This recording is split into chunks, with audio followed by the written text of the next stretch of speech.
ايه الطيارات مش بترجع لورا؟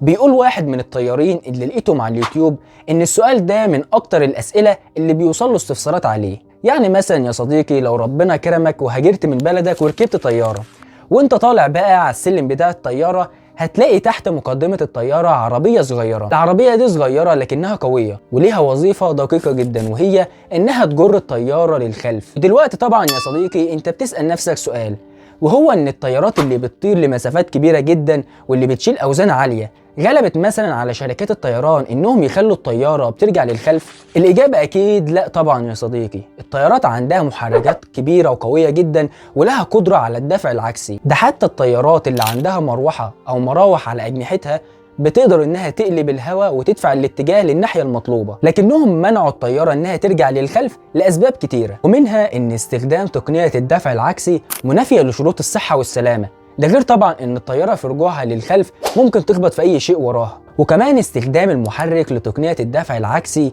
هتتسبب في حدوث حركه مفاجئه سريعه.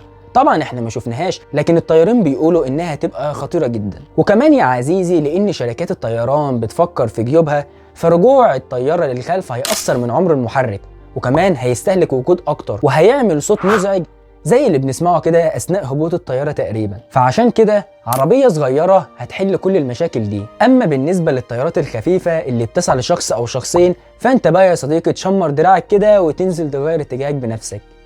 وكده يبقى خلص الفيديو معانا. ما تنساش تعمل لايك للفيديو وتعمل اشتراك بالقناه وتفعل جرس التنبيهات عشان يوصلك حلقاتنا اول باول.